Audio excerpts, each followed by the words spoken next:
안녕하세요. 배종민입니다. 오늘은 사도행전 마지막 시간입니다. 사도행전 27장하고 28장을 우리가 살펴볼 텐데요. 이 시간 이후에 이제 앞으로 사도행전 28장하고 29장 사이를 우리가 살펴볼 텐데, 28장과 29장의 다음에 있는 옥중서신에 대해서 우리가 좀 살펴보도록 그렇게 하겠습니다. 자, 27장, 28장 항해를 한번 살펴보려고 그러면은 지중해에서 어디로 갔는지를 좀 알 필요가 있습니다. 자, 예루살렘에서 가이사랴 도시 거기 항구에 2년 동안 바울이 감옥 생활을 했죠. 그리고 이제 시돈을 거쳐서 쭉 이렇게 무라를 거쳐서 소아시아를 거쳐서 이쪽을 가는데 어디로 나중에 도착하냐면 페어헤븐이라는 미항에 도착합니다. 미항에 도착해서 그때는 겨울이기 때문에 그때는 광풍이 있기 때문에 움직이지 않는다고 합니다. 그런데 이때 미항에 별로 놀 것이 없다 그래서 피닉스가 굉장히 놀거리도 많고 먹고 마실 것도 많다 해서 사람들이 이쪽으로 가자 합니다. 바울이 가지 말자고 이야기했는데도 워낙 백부장하고 거기 선주가 동의를 해서 가다가 유라굴라 강풍을 만나서 자초되는 이야기들이 계속 27장에 나옵니다. 근데 여기서는 도저히 소망이 없었기 때문에 처음에는 바울 말을 듣지 않다가 나중에 중간중간 성령의 하나님이 나타나셔갖고 바울한테 비전을 주고 바울이 이제 완전히 리더십이 바울로 다 넘어갑니다. 백부장도 선주도 다 바울한테 넘깁니다. 그러다가 나중에 말타 멜리데라는 데 도착하는데 여기가 위험한 게 뭐냐면 만일에 강풍에 만나가지고 여기에 모래섬이라는 게 어디에 생길지 모르는데 모래섬에 걸리면은 그거는 전부 다 죽는다 그럽니다. 그래서 모래섬 때문에 굉장히 두려워했는데 하나님께서 기회를 주셔가지고 바울 리더십 하에서 멜리데 말타에 도착해서 거기서 추장한테 도움을 받아가고 나중에 이태리 로마로 가는 장면이 27장하고 28장입니다.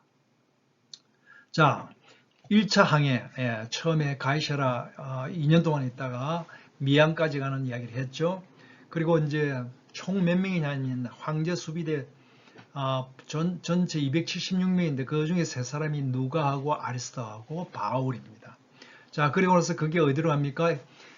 그 미항에 도착하자마자 바울은 가지 말자고 그랬는데 선주하고 백부장이 집착해갖고 피닉스로 가려고 하다가 강풍을 만나죠. 그때 사투가 시작이 됩니다. 근데 그 중에서도 도저히 살 소망이 도저히 없다고 합니다. 근데 하나님께서 나타나셔서 바울한테 한 사람도 안 다친다고 죽지 않는다고 이야기를 합니다.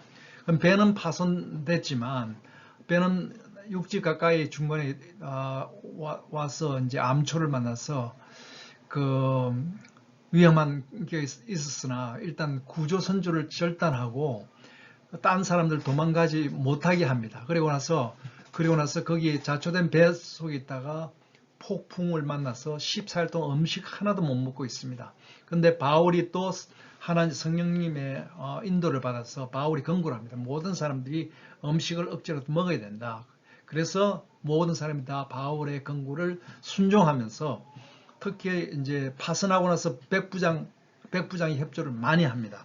그리고 난 다음에 어디에 가냐면 멜리데 말타에 도착해서 보블리오 추장의 환대를 받아가서 여기서 몇 개월 동안 겨울 황해 동안에 기다리고 있습니다. 기다리고 있고 그러다가 드디어 로마에 도착해서 로마에 들어가는 순서까지도 어느 도시 다 상세히 설명을 하죠. 그리고 기존에 지금 교회가 로마 주변에 있었는데 그 교회에 있는 사람들이 마중 나왔다는 이야기가 나오죠. 그런데 이 사건이 이렇게 276명이 하나님 역사하시는 걸 보고 나서 이 황제 수비대에 있는 사람들이 엄청나게 소문을 냈을 거 아닙니까?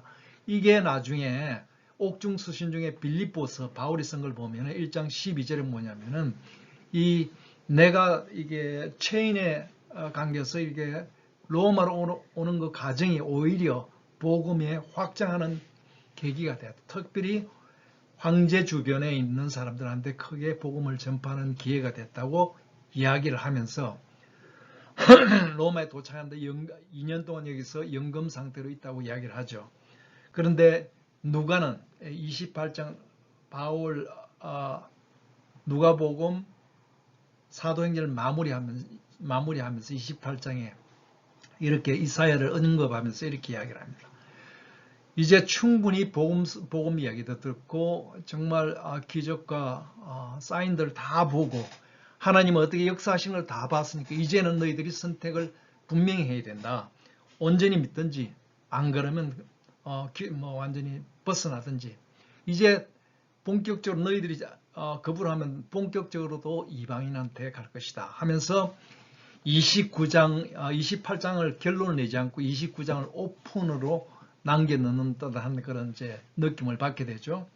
근데 이게 왜 중요하냐면은 우리가 항해를 보면은 처음에 조금 위험한 두려움이, 고통하고 두려움이 있으나 점점 갈수록 이렇게 심해집니다. 도저히 나중에는 살 소망이 하나도 없는 데까지 갑니다. 그런데 이런 사건에서 나중에 다시 로마로 들어왔을 때 정말 이 수신인이 누가복음하고 사도행전의 수신인이 누굽니까? 데오빌로 아닙니까? 데오빌로가 로마 행정부에 좀 높은 사람이라 그러면은 지금 여기 있는 276 누구한테 많은 이야기를 좀 들었을 겁니다. 그래서 누가복음하고 사도행전의 그 설득력이 엄청나게 커졌을 것이라고 생각이 되는 거죠. 그래서 초대 교회에서는 이 부분 때문에 오히려 정말 복음이 확실하게 좀 전파되는데 도움이 되지 않았나 이렇게 생각이 됩니다. 다음에는 옥중서신을 다루도록 하겠습니다. 감사합니다.